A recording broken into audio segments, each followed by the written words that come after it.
नमस्कार, डीडी राजस्थान के इस विशेष कार्यक्रम जनादेश 2023 में आपका स्वागत है।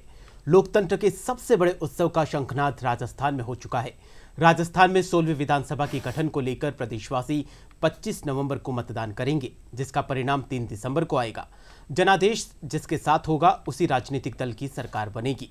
प्रदेश की जनता अपनी समस्याओं और मुद्दों को लेकर 25 नवंबर को अपने प्रतिनिधि का चुनाव करेगी। जनादेश 2023 के आज के इस कार्यक्रम में हम बात करेंगे दौसा, करौली और सवाई माधोपुर के विधानसभा क्षेत्रों के मुद्दों और राजनीतिक समीकरणों की। विधानसभा क्षेत्रों में आज दौसा, बांदीकुई, महुआ, सिकराय, लालसोट, करौली, हिंडौन सिटी, सपोटरा, टोडा भीम, सवाई माधोपुर, गंगापुर, वामनवास और खंडार शामिल है। इन क्षेत्रों के मुद्दों और राजनीतिक समीकरणों पर बातचीत करने के लिए स्टूडियो में हमारे साथ मौजूद है वरिष्ठ पत्रकार पंकज चतुर्वेदी जी। इससे पहले चर्चा को शुरू करें, आइए देखते हैं दौसा के विधानसभा क्षेत्रों की ये खास रिपोर्ट।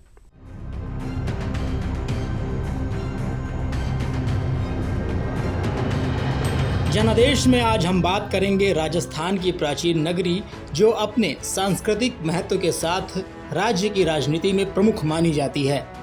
यहाँ के मतदाताओं के आंकड़ों की बात की जाए तो दौसा में कुल 2,43,086 मतदाता हैं, जिनमें 1,28,106 पुरुष और 1,14,980 महिलाएं शामिल हैं। पिछले विधानसभा चुनाव में कांग्रेस के मुरारी लाल मीणा ने भारतीय जनता पार्टी के शंकर लाल को हराया था। इस बार भाजपा ने शंकर लाल शर्मा और कांग्रेस ने मुरारी लाल मीणा को प्रत्याशी बनाया है। महुआ विधानसभा में कुल 2,20,219 वोटर हैं, जिनमें 1,17,837 पुरुष और 1,02,380 महिला और 2 ट्रांसजेंडर मतदाता हैं। पिछले विधानसभा चुनाव में निर्दलीय ओम प्रकाश हुड्डा ने भाजपा के राजेंद्र मीणा को हराया था। इस बार भाजपा ने राजेंद्र मीणा और कांग्रेस ने ओम प्रकाश हुड्डा को कांग्रेस से टिकट दिया है। लालसोट में कुल 2,55,108 मतदाता हैं, जिनमें 1,35,675 पुरुष और 1,19,431 मतदाता महिला हैं। इस क्षेत्र में 2 ट्रांसजेंडर वोटर हैं।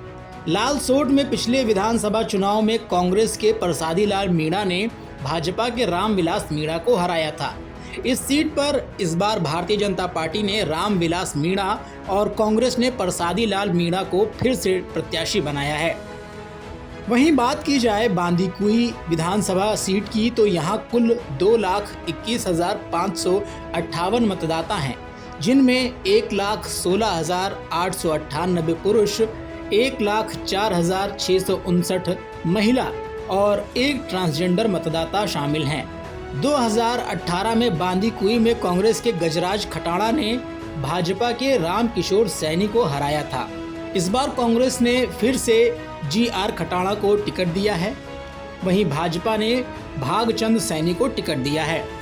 सिकराय विधानसभा सीट में कुल 2,62,569 मतदाता हैं, जिनमें 1,39,512 पुरुष और 1,23,057 महिला मतदाता शामिल हैं। 2018 में कांग्रेस की ममता भूपेश ने भाजपा के विक्रम बंशीलाल को हराया था। इस बार दोनों पार्टियों ने दोबारा इन्हीं को टिकट दिया है। अगर बात की जाए इन विधानसभा सीटों के मुख्य मुद्दों की तो दौसा, बांदीकुई, महुआ, सिकराय और लालसोट में ERCP यानी पूर्वी राजस्थान नहर परियोजना मुख्य मुद्दा है। इसके अलावा बेरोजगारी, वाहन पार्किंग, अतिक्रमण, पेयजल और भ्रष्टाचार के मामले भी वोटरों में चर्चा का विषय बने हुए हैं। इन विधानसभा क्षेत्रों के लोगों की आय का मुख्य स्रोत कृषि है, लेकिन भूजल की कमी होने के कारण अब उनके सामने समस्याएं आने लगी हैं। युवा रोजगार के लिए दूसरे बड़े शहरों की तरफ रुख कर रहे हैं। इसके अलावा शहर में सीवरेज ना होना भी मुख्य मुद्दा है। 2012 के बजट में औद्योगिक कॉरिडोर की घोषणा हुई, लेकिन वह घोषणा मात्र ही रह गई। मेरे गांव में एक रोड 2 साल से काम चल रहा है, उस रोड का काम अभी भी पूरा नहीं हुआ। उसमें रोडे पड़े हैं, मेरे गाड़ी के 4 टायर फूट गए और काम इतना सुस्त है। हमारा MLA है, कोई काम की वो नहीं है, वो सिर्फ इधर उधर की बातें करते हैं और भ्रष्टाचार हावी है, अतिक्रमण बहुत ज़्यादा हो रहे हैं। और पानी की इतनी समस्या है कि पानी गांव में 10-10 दिनों के बाद आ रहा है। समस्याएं बहुत हैं हमारे दौसा में, पानी की समस्या और अतिक्रमण की समस्या है और यहाँ पे बेरोजगारी का बहुत बड़ा मुद्दा है और ये आम आदमी हर तरीके से बेकार बैठा हुआ है। इन समस्याओं का अभी तक कोई निराकरण नहीं किया है यहाँ गवर्नमेंट ने। हम लोग बहुत परेशान हैं। हमारी गाड़ियों को खड़ी करने के लिए मेला मैदान की जगह दी, वहाँ से भगा देते हैं कॉलोनी वाले। मेन रोड पे खड़ी करते हैं, वहाँ भी नहीं होने देते। इन्होंने ट्रांसपोर्ट नगर का कई बार उद्घाटन किया है और ना आज तक कुछ हुआ है। उसमें भ्रष्टाचार इतना ज़्यादा है, इन्होंने कई बार ज़मीन अलाट कर दी और ना कोई एमएलए साहब सुनते हैं ना कुछ सुनता है। इसलिए हम लोग बहुत ट्रांसपोर्ट जो लाइन है वो बहुत परेशान है। विधायक एक पब्लिक से जुड़ा हुआ होना चाहिए और नागरिकों से जुड़ा हुआ होना चाहिए और विकास के प्रति उनका ध्यान रहना चाहिए और शिक्षा के प्रति भी लोगों को जागरूक करनी चाहिए और विकास के प्रति तो होना ही चाहिए। जो इस श्रद्धा से पानी आए, पानी की जो सेवा करेगा उसी को वोट देंगे। अच्छा, बात ये 25 तारीख को 25 तारीख को पहले दिन मैं जाऊंगा ग्राम पंचायत खैरवाड़ में, जो मैं वोट दूंगा और सभी लोगों को लेके जाऊंगा, साथ लेके जाऊंगा और मैं पूरे बहुमत से उसी आदमी को जिताऊंगा जो ईमानदार, जो भावी है, जो आदमी सही है। विधायक हमारे दौसा में ऐसा होना चाहिए जो शिक्षा के क्षेत्र में ध्यान दे, युवाओं के रोजगार के प्रति बात करे और जो दौसा के विकास के प्रति बात करे, ईमानदार हो। ऐसा नेता हमको दौसा विधानसभा में चाहिए और ऐसे ही नेता को हम चुनाव जिता के दिखाएंगे। हमको विधायक बिल्कुल ईमानदार, साफ छवि वाला ऐसा चाहिए जो दौसा में विकास भी करता हो और सबकी सुनता हो, पूरे सब 36 कौमों की सुनता हो। बिजनेस भी ख़त्म हो गया अतिक्रमण की वजह से।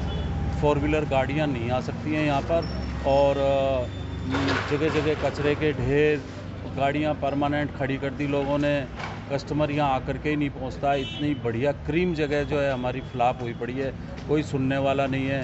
इन विधानसभा चुनाव में चुनावी मुद्दे की यदि हम बात करें तो कांग्रेस उम्मीदवार सरकार द्वारा कराए गए कार्यों को लेकर विकास के नाम पर गांव-गांव, ढाणी-ढाणी जाकर वोट मांग रहे हैं और विजयी बनाने की अपील कर रहे हैं। जबकि भारतीय जनता पार्टी राजस्थान में भ्रष्टाचार, बेरोजगारी, कानून व्यवस्था, खासकर पानी का मुद्दा और ईआरसीपी का मुद्दा, इसको लेकर वे जनता के बीच जा रहे हैं और वोट मांग रहे हैं। संतोष कुमार शर्मा, दूरदर्शन समाचार, दौसा।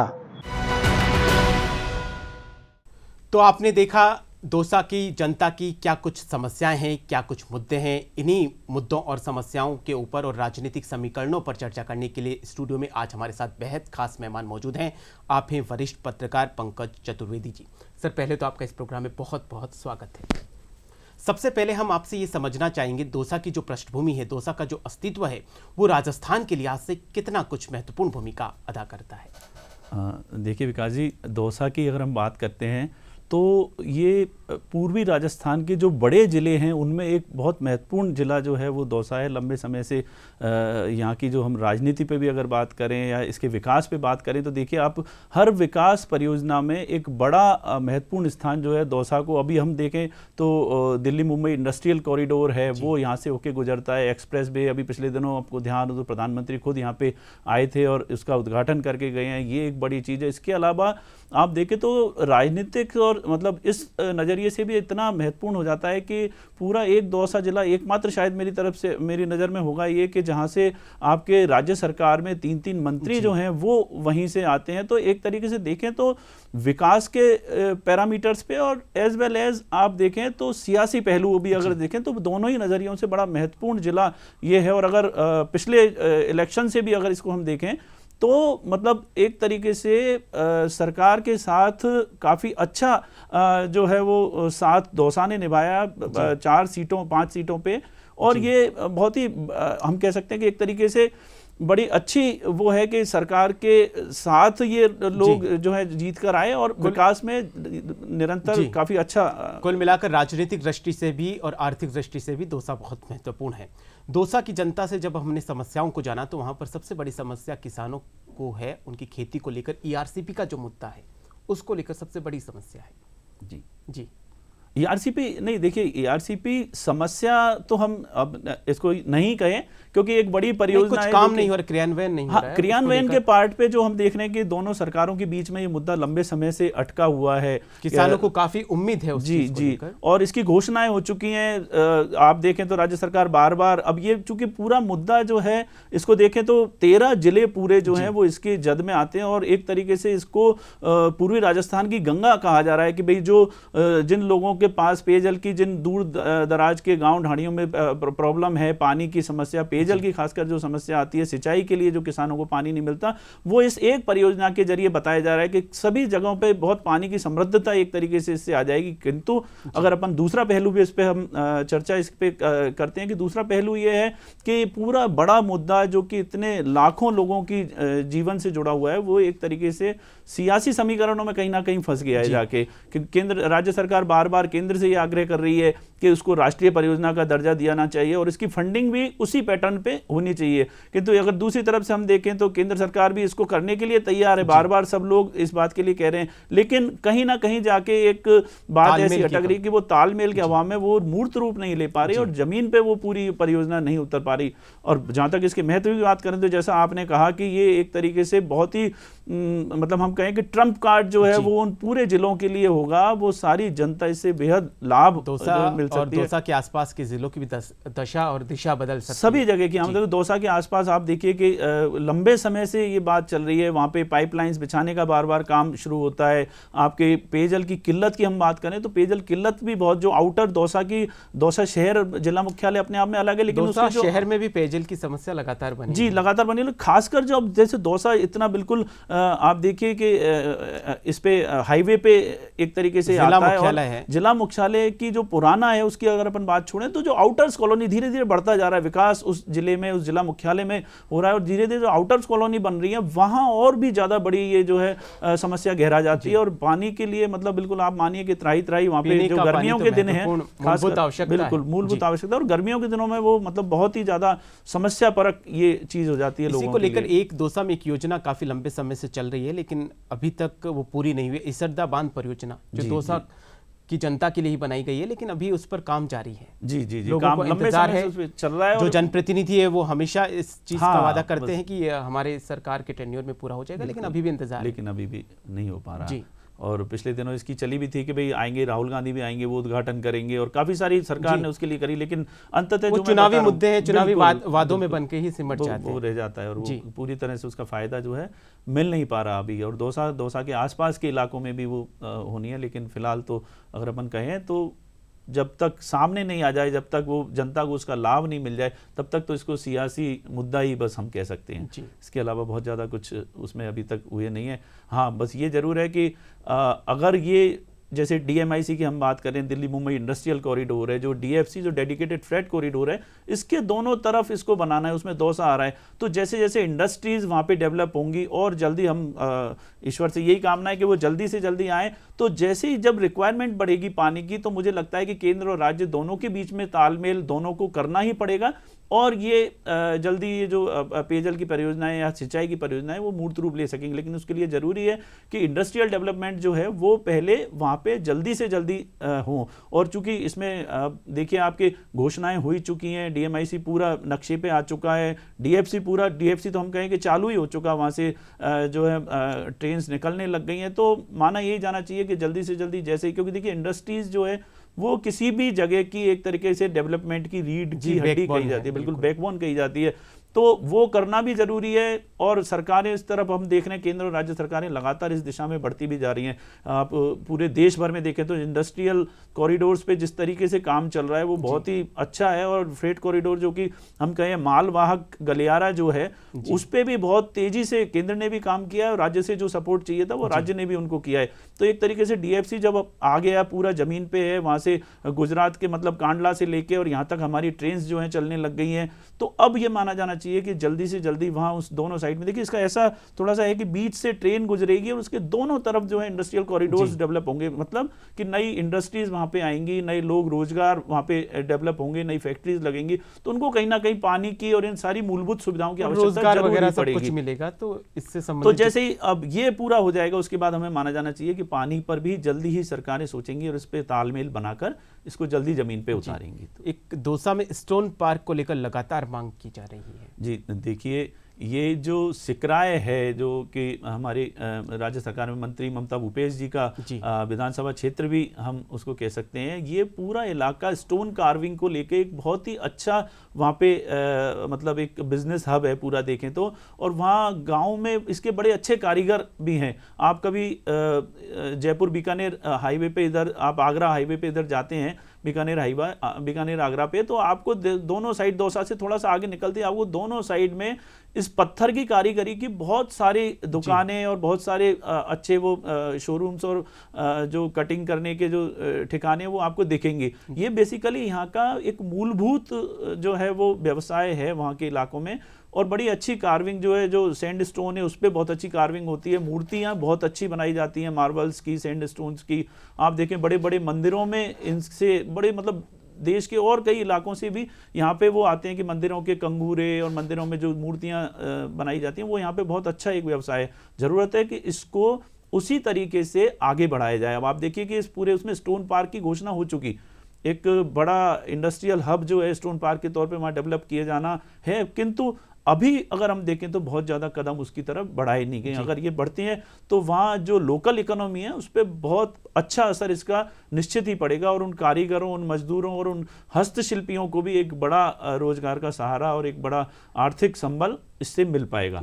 तो इसके लिए ज़रूरी है कि ये स्टोन पार्क वहाँ पे डेवलप जल्दी हो। दौसा की जनता की एक और समस्या है सीवरेज की समस्या। जिला मुख्यालय होने के बावजूद वहाँ पे सीवरेज का कोई इंतजाम नहीं है। जी, मैं आपको यही बताना चाह रहा हूँ विकास जी कि ये जो सीवरेज की समस्या है, ये तो भले ही हम अभी दौसा पे बात करें, लेकिन जितने भी हमारे यहाँ पे डेवलपिंग सिटीज़ हैं, जितने भी विकासशील शहर जो हैं, जो कि पहले बस चुके थे, वहाँ पे इंडस्ट्रीज़ भी है, वहाँ पे रोजगार के साधन भी है, एक तरीके से सरकारी महकमा भी, पूरा जिला मुख्यालय की बात करें तो सरकारी महकमा भी पूरा बैठता है, लेकिन समस्या जो है वो सबसे ज़्यादा उन आउटर कॉलोनीज में आ रही है जहाँ पे अभी तक भी सीवरेज की समस्या बनी हुई है। बेसिकली होता क्या है कि ज़्यादातर लोग पहले उन, जो हम बार बार बात करते हैं बेतरतीब विकास की, अनियमित विकास की, होता यही है कि कॉलोनाइजर कॉलोनी काट देते हैं, उन पे प्लॉट बन जाते हैं, जैसे भी जिसको भी जहाँ बनाना है वो प्लॉट्स बन जाते हैं, लेकिन जो विकास की मूलभूत सुविधाएं, सड़क, पानी, बिजली, सीवरेज, इन सब चीज़ों पे उस समय काम नहीं होता। बाद में सरकारें आती हैं, उनको रेगुलराइज करती हैं, लेकिन रेगुलराइज करके पट्टा देना एक अलग बात है, और वहां उन कॉलोनियों में बसने वाली लाखों की आबादी, हजारों की आबादी को वो मूलभूत सुविधाएं दे पाना वो एक बिल्कुल अलग बात है। तो ये ज्यादातर उन जगहों पे समस्या है ही, और पूरे हम राज्य की बात करें तो हर डेवलपिंग सिटी में ये समस्या आपको दिखेगी कि सीवरेज की हो गई, पाइपलाइन से, मतलब सीधा पाइप वाटर कनेक्शन जिसको हम कहते हैं वो नहीं है, जो मतलब लाइन से पानी की सप्लाई। और खासकर अगर हम देखें तो जो मल्टी स्टोरीज, जो फ्लैट कल्चर अभी अपन देखना चाह रहे हैं, उसके लिए आप देखिए कि कोई फिलहाल ऐसी कोई नीति भी सामने, मतलब नीतियां तो आ चुकी लेकिन उसको फलीभूत नहीं किया जा सकता है। जो पानी की सुविधा है, पाइप वाटर सप्लाई, जो PWS है, वो भी अभी नहीं पहुंच पाती। तो जो मूलभूत सुविधाओं की बात है, ये दौसा में हम लंबे समय से देखते आ रहे हैं। अच्छा, वहाँ मांग भी हर चुनाव में और चुनाव के बिना भी, मतलब 5 साल तक भी वो चलती रहती हैं डिमांड्स, लेकिन उस पर सब आश्वासन और ये सारी चीजें ही मिल पाती हैं, जबकि ठोस जमीन पे काम हो तो वो उनके धरातल पे काम नहीं हो रहा है। दौसा की जनता से और बात करी तो उनका ये कहना है कि जो यहाँ पे धार्मिक स्थल है उनको भी संरक्षण नहीं मिल रहा है, उनको भी जीर्णोद्वार की सख्त ज़रूरत है, या फिर ऐसा एक कॉरिडोर बनाया जाए। नहीं, देखिए टूरिज्म एक बड़ा चांद बावड़ी है आप, जी, टूरिज्म बड़ा, आभानेरी, चांद बावड़ी, आपके मानगढ़, और ये सारी चीज़ें जिनको देश विदेश से सैलानी हमारे यहाँ पे देखने आते हैं। तो टूरिज्म हर जगह के लिए एक बड़ा सब्जेक्ट है, और चूंकि दौसा जैसा जिला जहाँ पे इसकी अपार संभावनाएं इसलिए भी हैं कि वहाँ पे बहुत सारे मंदिर, बहुत सारे जो धार्मिक पर्यटन स्थल हैं वो भी हैं, पुरा संपदा बहुत अच्छी है वहाँ की। आप देखें तो बहुत बेजोड़ कारीगरी, आपने अभी जो जिक्र किया चांद बावड़ी का, वहाँ पे बहुत बेजोड़ कारीगरी जो है वो वहाँ पे है। लेकिन जब तक उसको एक तरीके से हम कहें कि विश्व पटल पे या राष्ट्रीय पटल पे जब तक उसकी मार्केटिंग की बात नहीं हो पाएगी, वो संभव हो पाएगा टूरिज्म में उस पर ध्यान दिया जाए, पर्यटन के नज़रिए से उस पर ध्यान दिया जाए। और पर्टिकुलर जैसे पुरा संपदा की बात है या फिर हम कह रहे हैं कि पुरा महत्व के जो हमारे धार्मिक स्थल है उनकी बात है, तो एक पर्टिकुलर नीति उसके लिए होनी चाहिए कि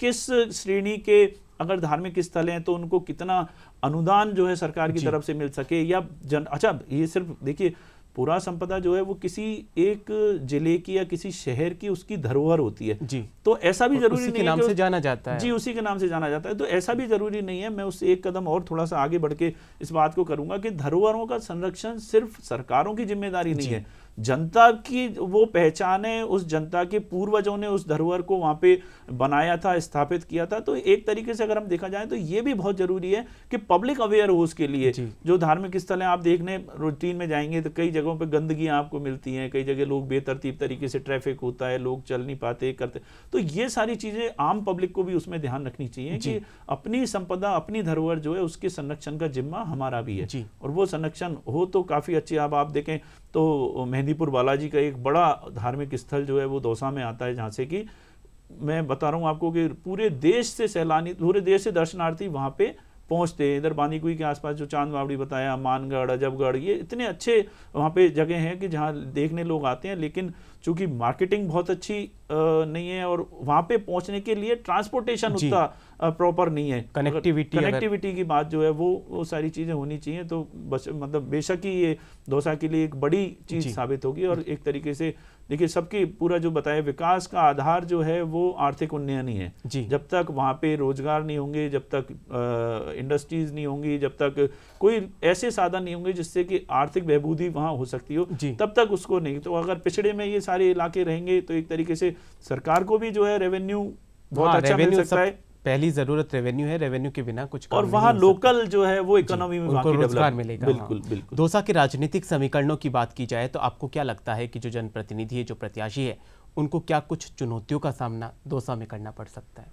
देखिए अगर हम बात करें तो बहुत ही दौसा शुरू से ऐसा ही रहा है कि जहाँ पे बड़े कद्दावर हैं वो भी बिल्कुल बड़े कद्दावर नेता जो है राजस्थान की राजनीति में दौसा से आए हैं। अभी भी हम बात करें तो आप देखिए ममता भूपेश हैं, प्रसादी लाल मीणा हैं, ये वहाँ के बड़े मंत्री जो कैबिनेट मंत्री हैं वो वहाँ से आते हैं। किंतु चुनौतियाँ उस पार्ट पे भी हैं। देखिए जैसा हम कहें तो कहीं ना कहीं दौसा की जो सीटें हैं वहाँ पर विकास के मुद्दे जो हैं वो बहुत ज़्यादा हावी फिलहाल दिख नहीं रहे। तो चुनौतियाँ जो होंगी वो, अच्छा पूरा दौसा का इलेक्शन आप देखो 5 सीटों पे स्थिति वही है कि जो पिछली बार जो आदमी लड़े थे, पिछली बार जो प्रत्याशी थे, वैसे के वैसे ही लगभग वही लोग आमने सामने हैं। तो उनके मुद्दे भी जनता को पता है, उनके खुद को भी ये अंदाजा है कि भाई मेरा कॉन्स्टिट्यूंसी कैसी है, किन इश्यूज पे लड़ा जाएगा मेरा चुनाव। तो एक तरीके से देखे तो वही उनकी चुनौतियां होंगी कि 5 साल में जो रिपोर्ट कार्ड भी सामने ही है। हाँ, 5 साल में जो आपने जनता के सामने जो वादे किए थे और उनमें से कितने आप निभा पाए, कितने नहीं निभा पाए, उन सारी चीजों पे ये इलेक्शन होना ही है। और ये जनता भी ऐसा नहीं है, जनता ध्यान रखती है उन सारी बातों के। 5 साल पहले जब आए थे तो आपने क्या कहा था, आपके 3 मंत्री हैं तो चूंकि माना जाना चाहिए कि सरकार का दबदबा रहा है एक तरीके से, तो सरकार ने उनके लिए क्या करके दिया, जनता कितनी उनसे संतुष्ट है, उन सारी चीज़ों पे ये चुनाव जरूर देखने को मिलेगा। और वहाँ यही जो है हम मान सकते हैं कि मंत्रियों की और अन्य जो प्रत्याशियों की वो यही चुनौतियाँ बड़ी रहेंगी कि उन्होंने अपने 5 साल के टेन्योर में क्या कुछ करके जनता को दिखाया और दिया। और जब 3 मंत्री एक ही जिले से रहते हैं तो वहाँ की जनता की अपेक्षाएं भी बढ़ जाती है कि इस तरह का काम होगा। जी बिल्कुल, ये तो है ही कि जब आप सरकार में बैठे, और ऐसा भी नहीं आप 2-2, 3-3 बार के विधायक हो, मंत्री हो, तो ये पक्का जनता का भरोसा एक तरीके से रहता ही है कि जब भी कभी राज्य में किसी महत्वपूर्ण परियोजना की बात आएगी या किसी भी तरीके से लाभ की बात आएगी तो उनका स्टेक 100% उसमें होगा, क्योंकि वो ये समझते हैं, वो ये भरोसा रखते हैं अपने जनप्रतिनिधि पे कि हमने जब उसको जिता के दूसरी तीसरी बार भेजा है और वो सरकार में बहुत अच्छी सी पोजीशंस पे बैठे हुए हैं, तो एक नेचुरल, एक बड़ा प्राकृतिक सा वो है कि जनता की अपेक्षाएं भी उनसे उतनी हाई रहती हैं। तो उन उच्च अपेक्षाओं पे कितना ये खरा उतर पाते हैं और जनता उनको कितना हाथों हाथ ले पाती है, ये देखने की बात इसमें जरूर होगी। जनता की अपेक्षाओं पे कितना खरा उतरेंगे ये तो 25 नवंबर को चुनाव है, तभी पता चलेगा दौसा की जनता किस तरफ परिणाम देती है। खैर, दौसा के बाद में अब बात करते हैं करौली के विधानसभा क्षेत्रों की जो समस्याएं हैं, जो मुद्दे हैं, उनके ऊपर बात करते हैं। उनसे करौली विधानसभा क्षेत्र की आपसे बात करें उससे पहले देखते हैं करौली विधानसभा क्षेत्रों की ये खास रिपोर्ट।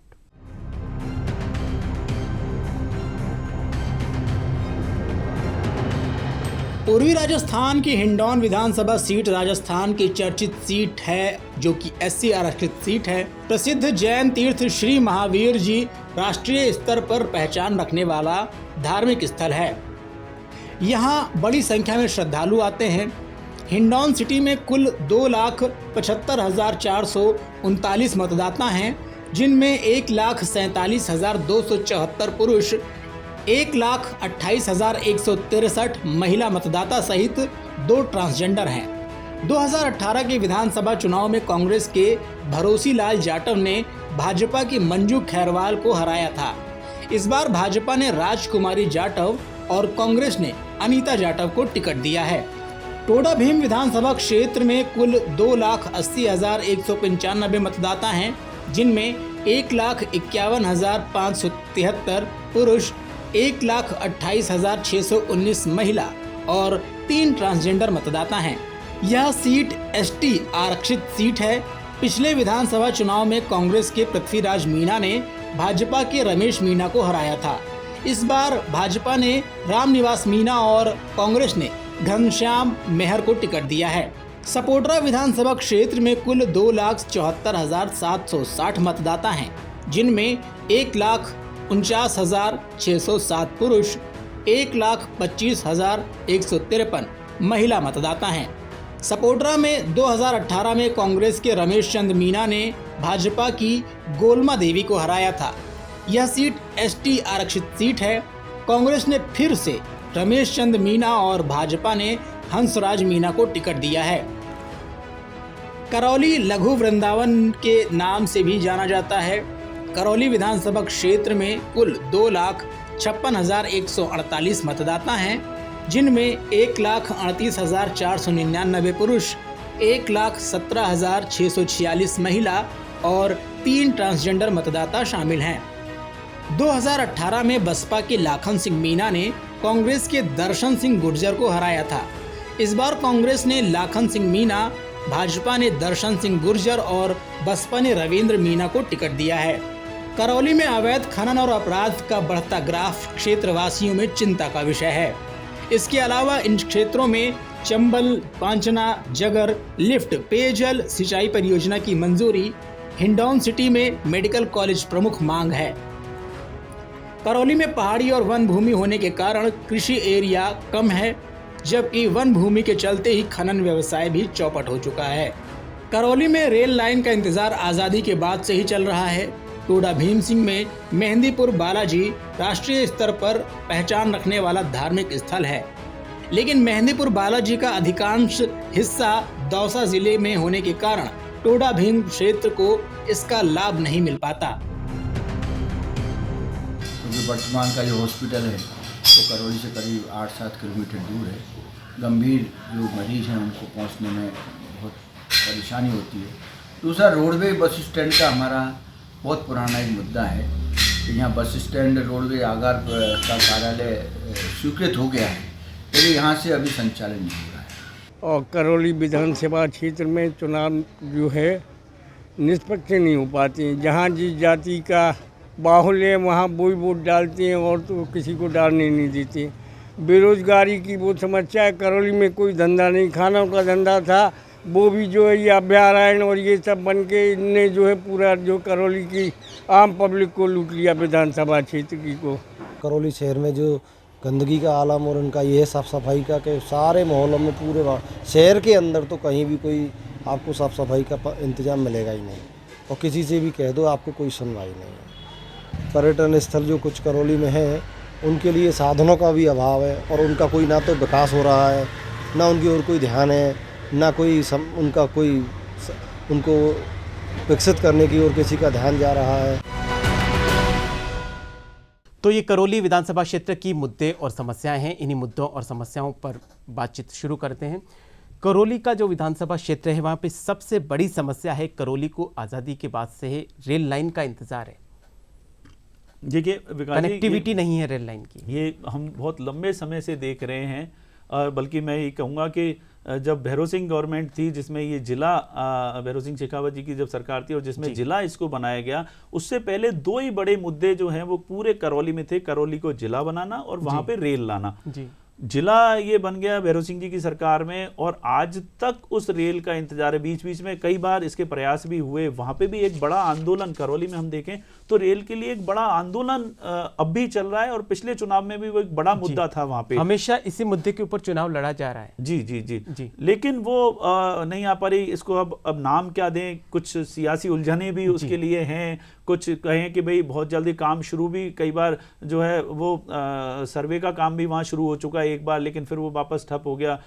तो एक तरीके से माने कि एक बड़ा कॉम्प्लेक्स इशू जो है वो करौली में रेल का है। कनेक्टिविटी बहुत ज़्यादा कुछ है नहीं, धौलपुर से गंगापुर को मिलाना, ये पूरी एक बहुत अच्छा कॉरिडोर ये हो सकता है, लेकिन इतनी सी दूरी के लिए क्यों? आप देखिए करौली ज़िले में, करौली अगर हम जिला मुख्यालय को छोड़ दें तो हिंडौन में रेल है, महावीर जी में रेल है, तो लगभग दूरी होगी कोई 25 किलोमीटर, 25 से 30 किलोमीटर की। लेकिन वो करौली जिला मुख्यालय की जनता के लिए एक बड़ा ऐसा दिक्कत भरी चीज़ है कि अगर आप देखिए कि कहीं ट्रेन की कनेक्टिविटी चाहिए तो उनको पहले हिंडौन या महावीर जी या गंगापुर, मतलब सवाई माधोपुर जिले का, अब तो गंगापुर खुद जिला है जी, तो वहां तक उनको आना ही पड़ता है। और ये बड़े लंबे समय से इस दुविधा को लेके वहां पे आंदोलन भी हुए, जनता की लगातार मांग भी रही। पिछला लोकसभा चुनाव में भी हम देखें तो एक बहुत बड़ा ये मुद्दा बन गया था, जिसपे कि वहाँ लोकल जो प्रत्याशी लड़ रहे थे उनको भी ये बात स्वीकार करनी पड़ी थी, लेकिन हो कुछ पाया नहीं। हम आप देखें तो धौलपुर करौली एक ही संसदीय क्षेत्र है, तो वहाँ एक बड़ा मुद्दा हर बार इस बात का रहता है कि भाई रेल क्यों नहीं हमारे यहाँ पाती। अब आपको ध्यान हो तो जब सीपी जोशी जी रेल मंत्री थे यूपीए की सरकार में, उस समय भी इसमें काफी लंबे समय से मुद्दा चल रहा है, लेकिन मतलब ब्रेक थ्रू था लंबे समय से। मैं बता रहा हूँ 96 95 से ये लगातार चलते आ रही हैं चीजें, लेकिन एक ब्रेक थ्रू उसमें हुआ था कि वहाँ उन्होंने संसद में इस बात को रखा, उसके सर्वे की और उन सब चीजों के लिए पैसा भी जारी हुआ, लेकिन अंततः कुछ नहीं हुआ। उस बात को भी 10 साल से ज्यादा बीत चुके और पिछले 2 चुनाव भी निकल चुके। तो अभी तक देखना माना जाना चाहिए कि अब जो नई सरकार में इन सारी चीजों को जब मुद्दे लेके जाएंगे तो कुछ ना कुछ इसमें होना है। करौली का एक और मुद्दा है अवैध बजरी खनन को लेकर।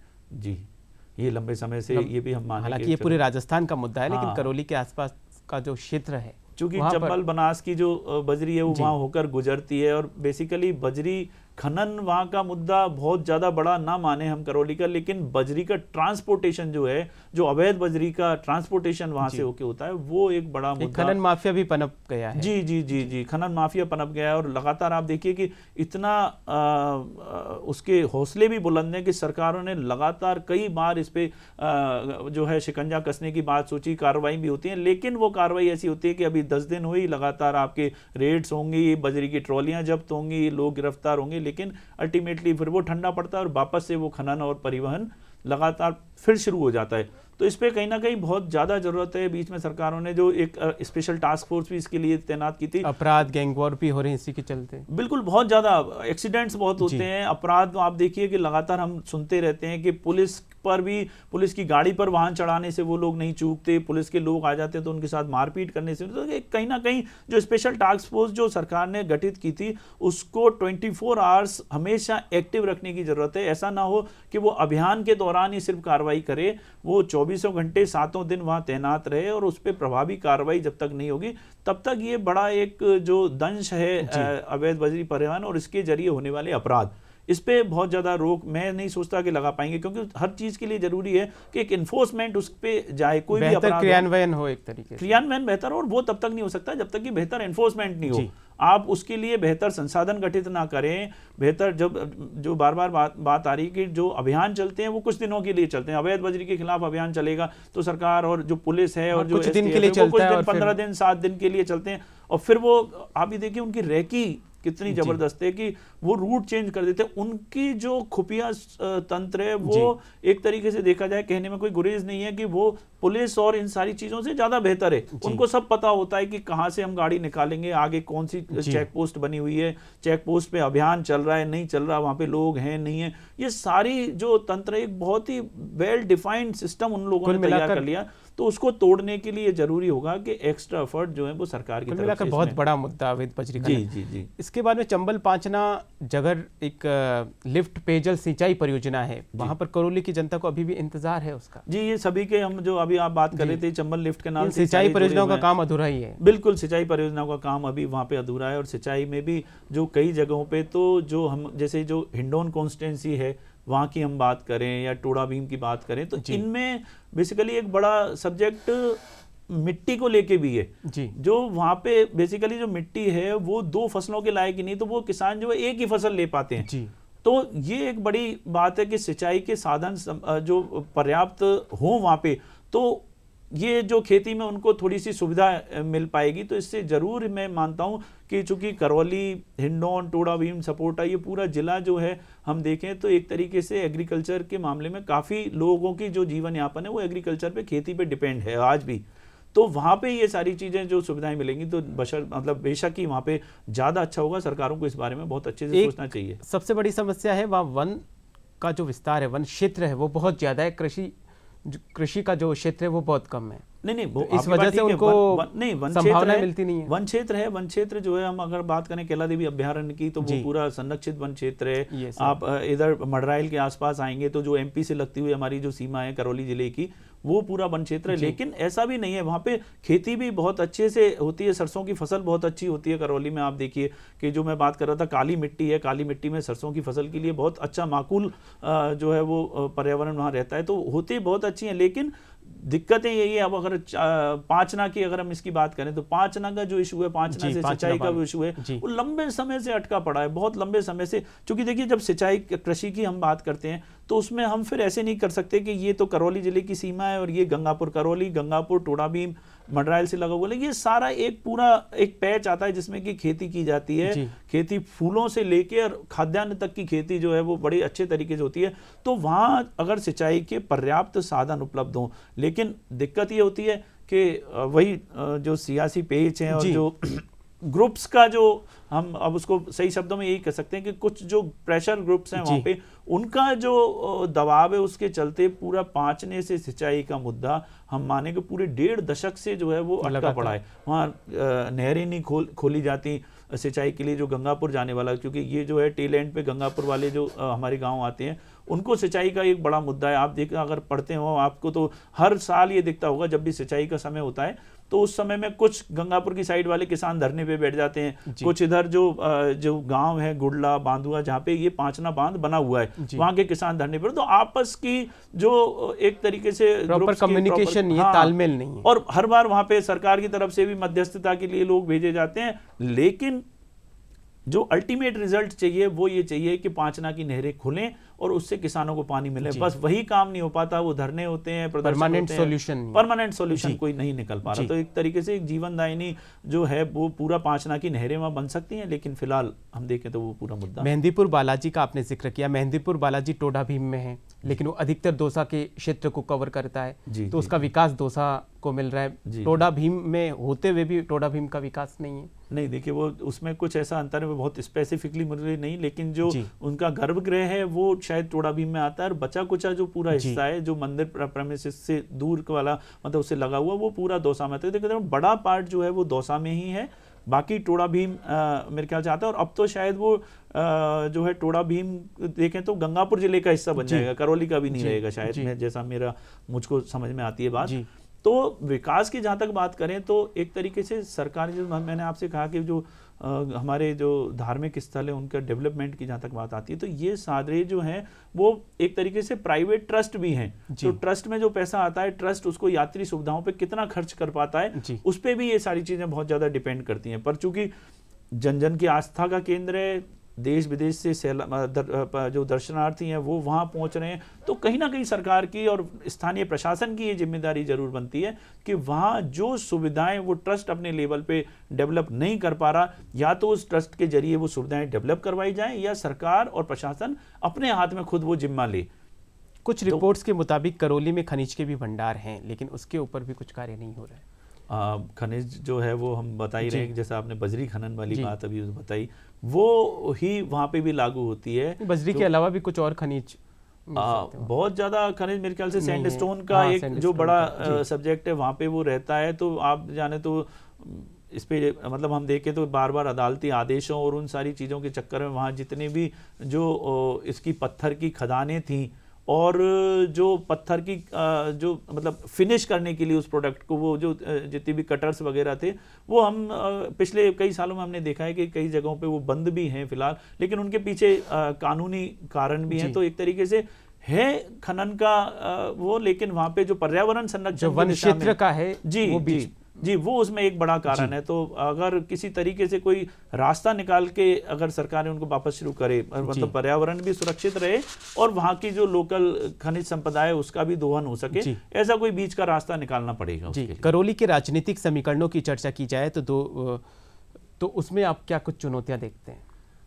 देखिए 2018 में भारतीय जनता पार्टी को धरातल की तलाश थी, लेकिन नहीं मिला। जी हम देखें पिछले उसमें 18 की अगर बात की जाए जी हम ये देखें करौली, हम विकास जी अगर पूरे व्यापक नज़रिए से देखें ना जी, तो अगर हम पार्टी पॉलिटिक्स की इसमें बात करें, चुनौतियां मतलब इसमें हैं, ये तो सीधी सी बात है कि जब चुनाव लड़ने दो दल उतरते हैं तो दोनों के सामने जनता की अपेक्षाओं पर खरा उतरने की चुनौती रहती है। लेकिन दल की बात करें तो एक तरीके से आप इसको पूरा एक ब्रॉडर वे में देखें तो कहीं ना कहीं हमें ये बात दिख रही है कि चूंकि ये पूरा इलाका उत्तर प्रदेश सीमा से जुड़ा हुआ रहता है, तो उत्तर प्रदेश की जो राजनीति का असर है कहीं ना कहीं वो आपको इसमें दिखेगा। अगर हम बात करें बसपा की तो आप देखिए इस चुनाव में बसपा की एक तरीके से देखिए कि करौली से दर्शन सिंह जो हैं, जो पहले एमएलए रह चुके हैं जी, वो पहले कांग्रेस से एमएलए थे,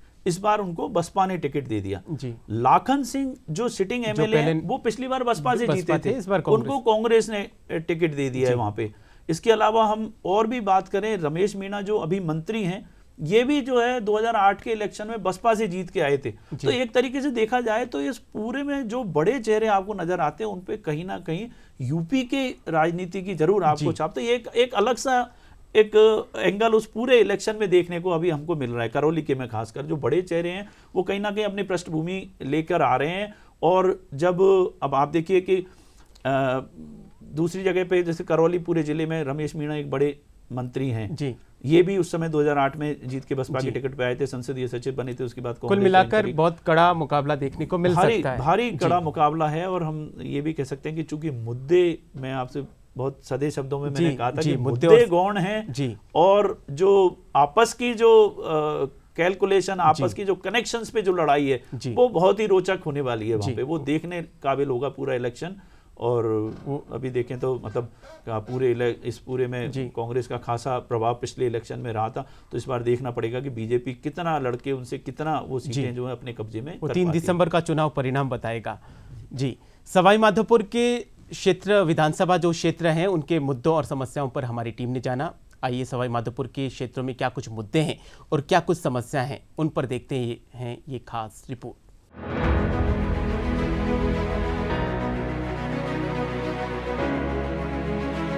गंगापुर विधानसभा क्षेत्र की बात करें तो यहाँ कुल 2,68,322 मतदाता हैं, जिनमें 1,43,331 पुरुष, 1,24,987 महिला सहित 4 ट्रांसजेंडर मतदाता हैं।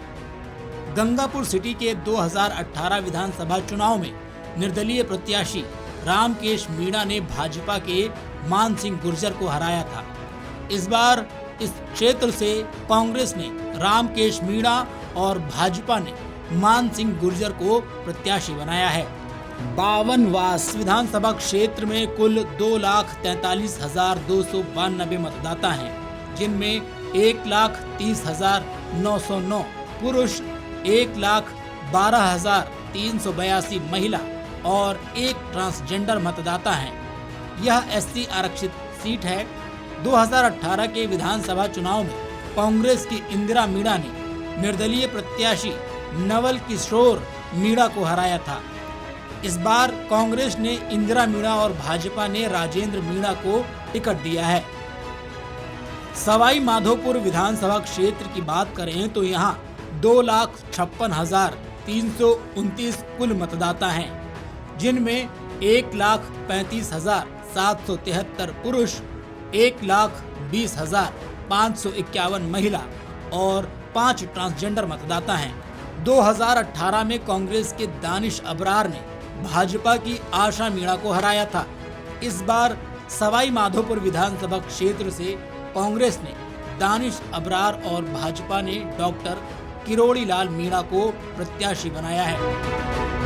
खंडार विधानसभा क्षेत्र की बात करें तो यहाँ कुल 2,47,710 मतदाता हैं, जिनमें 1,32,295 पुरुष, 1,15,414 महिला और 1 ट्रांसजेंडर मतदाता हैं। 2018 में यहां से कांग्रेस के अशोक बैरवा ने भाजपा के जितेंद्र गोठवाल को हराया था। इस बार भी भाजपा ने जितेंद्र गोठवाल और कांग्रेस ने अशोक बैरवा को टिकट दिया है। अगर बात की जाए खंडार विधानसभा क्षेत्र की तो यहां पर पेयजल और सड़क जैसी मूलभूत समस्याओं के साथ शिक्षण संस्थानों की कमी मुख्य मुद्दा है। सवाई माधोपुर अमरूदों के लिए प्रसिद्ध है, लेकिन प्रोसेसिंग यूनिट न होने की वजह से किसानों को फसल खराब की चिंता रहती है। साथ ही यहाँ पर पेयजल की कमी, बामनवास में भी भूमिगत जल स्तर कम हो रहा है। वहीं भ्रष्टाचार और अतिक्रमण बड़ा मुद्दा है। सवाई माधोपुर जिले में मुद्दे काफ़ी हैं, लेकिन जैसे विशेषकर बामनवास में देखा जाए तो भ्रष्टाचार, अतिक्रमण ये प्रमुख मुद्दे हैं। अपने जो राजनीतिक प्रतिनिधि है वो वोट मांगने तो समय पर आते हैं, लेकिन उसके पश्चात इन मुद्दों पर ध्यान नहीं दिया जाता है। अपने तहसील का, विधानसभा क्षेत्र का विकास नहीं किया जाता है। हमारे यहाँ पे सबसे ज़्यादा प्रॉब्लम जो सड़कों की आ रही है, वहाँ पे जो पानी भरा रहता है, आवागमन में बहुत वो आती है। जो प्रतिनिधि वोट के लिए चले जाते हैं, बाद में देखने नहीं आते। जनता को बहुत परेशानी आ रही है और स्कूलों में भी 8वीं तक का स्कूल है, बालिकाओं को बाहर पढ़ने नहीं भेजा जाता है, जिससे उनकी शिक्षाएं अधूरी रह जाती है और उनको ज़्यादा नॉलेज भी नहीं आ पाती है, जिससे वो समाज में आगे नहीं बढ़ पाती है। किसानों को जब अमरूदों का जो सीज़न आता है तो उसमें मतलब वाजिब दाम नहीं मिलते हैं और उनको जयपुर और नई दिल्ली भेजा जाता है। इसमें किराया, भाड़ा और एक तरह से किसानों को वाजिब दाम नहीं मिलता है, किसानों की लागत भी नहीं मिलती है। इसलिए अगर कोई ऐसा जनप्रतिनिधि यहाँ चुन करके आए, ऐसी कोई अमरूदों के ऐसा कोई कारखाना, इकाई, यूनिट मतलब ऐसी लगे जिससे मतलब उसका कोई प्रोडक्ट बने और ताकि किसानों को अच्छे उनके अमरूदों के दाम मिले। महिलाओं की सुरक्षा इस समय में बहुत ही ज़्यादा कमज़ोर एवं गिरी हुई स्थिति में मानी जाती है, क्योंकि यहाँ पे बहुत ज़्यादा महिलाओं के प्रति जो अपराध है वो बहुत ज़्यादा बढ़ रहे हैं। रेप और क्या नाम से इतनी बुरी बुरी घटनाएं होती हैं कि मन चले लोग लड़कियों को पढ़ने लिखने कॉलेज यहाँ पे खड़े रहते हैं, उनके ऊपर गलत कमेंटबाजी करते रहते हैं। तो इस आने वाले विधानसभा चुनाव में हम ऐसा प्रतिनिधि राजस्थान में देखना चाहते हैं, सवाई माधोपुर शहर में देखना चाहते हैं, जो हमारे यहाँ पे महिलाओं की सुरक्षा के कड़े इंतजाम करें, इस तरह के होने वाले अपराधों को रोकने का या फिर बिल्कुल ही कम करने का जो प्रयास करें। महिलाओं के जो वो इस तरह का माहौल दे ताकि वो खुलेआम आत्मसम्मान के साथ में कहीं भी आ जा सके। हमारे जो प्रदेश है इसमें बेरोजगारी बहुत ज़्यादा है और जॉब बहुत कम है। एक्चुअली मुद्दा मेन ये है कि जो पेपर्स आउट हो रहे हैं वो बाद में तो बहुत कम, लेकिन जो बड़े अफसर्स हैं और जो ये प्रतिनिधि हैं इनके थ्रू ही ये पेपर्स आउट हो रहे हैं। तो सबसे पहले जो ये थ्रू जो करवा रहा है उन पे स्ट्रिक्ट एक्शन लेना चाहिए। हमारे जो खड़े हुए हैं प्रतिनिधि उनमें से कई ऐसे हैं जिनके ऊपर केसेस भी चल रहे हैं, लेकिन फिर भी उनको जो पार्टी है वो प्रतिनिधि के रूप में चुनाव कर रही है। थोड़ा पानी की व्यवस्था करे और जो गवर्नमेंट जो चला रही है योजना, जल जीवन योजना, वो पूरी करे जाए। वो दोबारा फिर लेकिन कोई जगह इतनी कैसा खराब है, यानी कि पानी में पीपा को कौन मिलना मतलब ये मुख्य मुद्दा गंगापुर विधानसभा क्षेत्र का यहाँ के जुड़े भ्रष्टाचार और अधूरे विकास कार्यों से जुड़ा हुआ है। यहाँ जगह जगह कचरों के ढेर लगे हैं, सड़कें टूटी पड़ी हैं और कोई विकास कार्य 5 साल में अब तक नहीं हो पाया है। वैसे तो लोकतंत्र प्रत्येक मतदाता को खुद की पसंद का उम्मीदवार और सरकार चुनने का पूरा अवसर देता है। इस बार सवाई माधोपुर में पेपर लीक कांड, भ्रष्टाचार, अवैध बजरी खनन सहित कई ऐसे मुद्दे हैं जो प्रत्येक मतदाताओं के जहन में हैं। इस बार 25 नवंबर को होने वाले चुनाव में मतदाता किस ओर जाएगा, यह तो मतदान करने के बाद हुई मतगणना से ही साफ हो पाएगा। यशवंत जोशी, दूरदर्शन समाचार, सवाई माधोपुर। तो ये थी सवाई माधोपुर क्षेत्र की जनता के मुद्दे और समस्याएं। इन्हीं मुद्दों और समस्याओं और राजनीतिक समीकरणों पर बात शुरू करते हैं। सवाई माधोपुर की जनता से जब हमने बात करी तो सबसे बड़ा मुद्दा सवाई माधोपुर अमरूदों की खेती के लिए जाना जाता है, लेकिन उन किसानों का कहना है कि हमें अमरूदों की लागत मूल्य भी नहीं मिल पा रही है।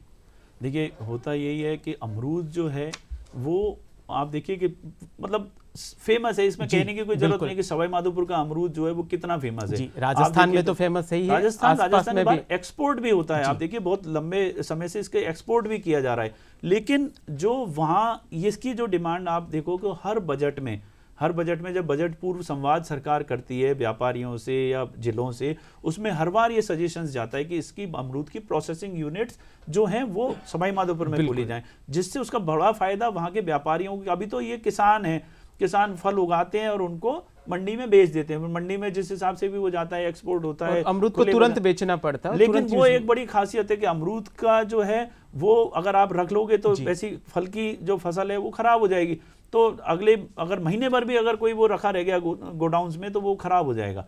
तो इसके लिए हमेशा से ये मांग उठती रही है कि उनकी प्रोसेसिंग यूनिट्स जो हैं, तो अमरूद का पल्प जो है वो आप अलग से सैचुरेटेड करके उसको आप प्रोसेसिंग कर सको और अमरूद से बनी और कई तरीके के जो उत्पाद हैं उनको बाजार में आप रख सको। तो इससे एक बहुत बड़ा फ़ायदा वहाँ की लोकल इकोनॉमी को होगा। वहाँ के जो स्थानीय व्यापारी हैं वो इस काम को कर सकेंगे। अभी वहाँ पे इस पूरे काम पे कुछ भी नहीं है, मतलब प्रोसेसिंग यूनिट की लगातार मांग चल रही है। मतलब मैं पिछले करीब 5-6 साल से उसको लगातार देख भी रहे हैं। यहाँ पे जो बजट पूर्व संवाद होते थे वहाँ पे तो लगातार ये बात आती रहती है कि भाई प्रोसेसिंग यूनिट्स वहाँ हो। सरकार की क्या मजबूरी है इस मामले में वो समझ से परे है, लेकिन ये जरूर है कि वहाँ पे अमरूद की जिस हिसाब से फसल होती है, जितनी क्वालिटी अमरूद वहाँ पे पैदा होता है, अगर वहाँ पे प्रोसेसिंग यूनिट्स खोली जाती हैं तो ये कहीं ना कहीं वहाँ के किसानों को वो वहाँ के किसानों को नहीं, अल्टीमेटली पूरे स्टेट को इसका फायदा है, क्योंकि वो उस क्वालिटी का प्रोडक्ट जो है वो आसपास के राज्यों में किसान बिचौलियों में उलझ कर ही रह जाते हैं। बिल्कुल, वो मंडी में उसको औने पौने दामों पे बेचना पड़ता है। अगर नहीं बेचेगा तो खराब हो जाएगा, तो वो मतलब लागत भी नहीं निकल पाएगी उसकी, तो उसको तो बेचना पड़ेगा।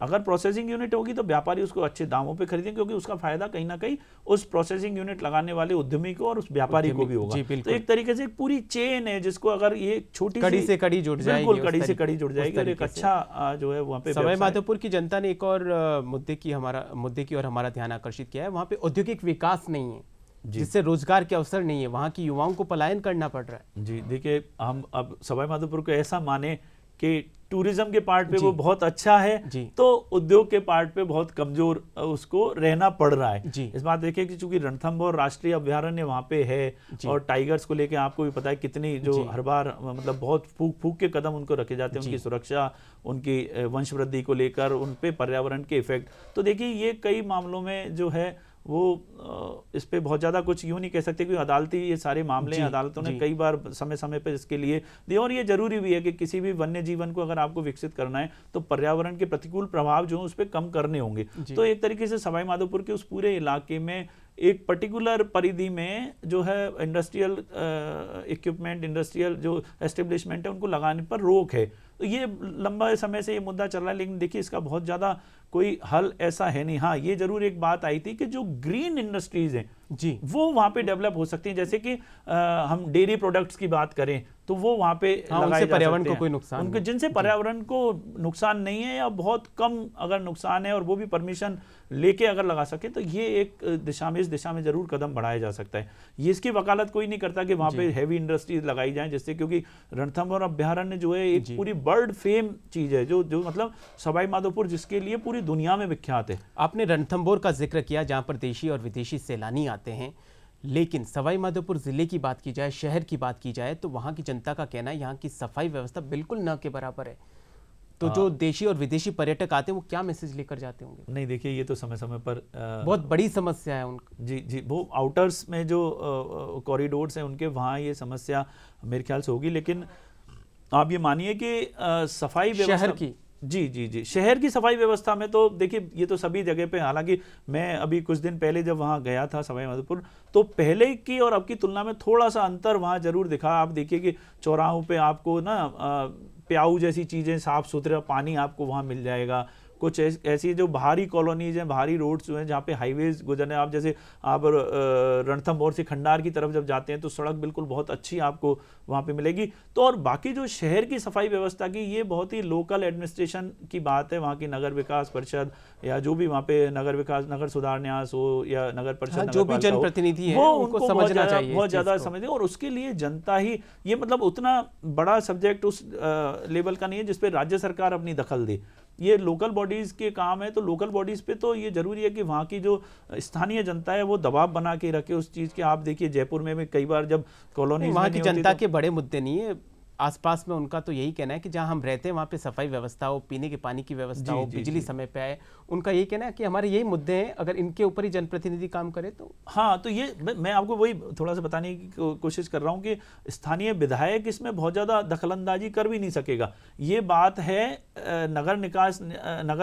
नगरीय निकायों की, और वो अगर लें और उस पर दबाव बनाने का। आप जयपुर में देखिए, जब भी कॉलोनी में थोड़ा सा कहीं पे कोई कचरा वचरा की ज़्यादा होती है तो सारे कॉलोनी वासी, कभी कोई धरने आपने देखे होंगे, कोई विरोध अपना किस तरीके से जता रहा है, नगर निगम के बाहर कई बार होते हैं। तो ये सारी चीज़ें जो है, वैसे तो मतलब इसकी जरूरत ही नहीं पड़नी चाहिए, लोकतंत्र में इस बात की जरूरत ही कहाँ पड़े कि लोगों को सुविधाओं के लिए सड़क पे आना पड़े। मूलभूत आवश्यकता है वो तो पूरी करनी है, वो बहुत सारी चीज़ें। लेकिन हाँ, ये जरूर है कि अगर कहीं पे कोई ज़्यादा समस्या है तो वो विधायक की और स्थानीय सरकार की वो पक्का इसकी जिम्मेदारी है कि वो उस तरफ जाए और उन सारे मुद्दों को जनता के साथ बैठ के हल करे। दौसा, करौली और सवाई माधोपुर की जनता के मुद्दों और समस्याओं को हमने जाना।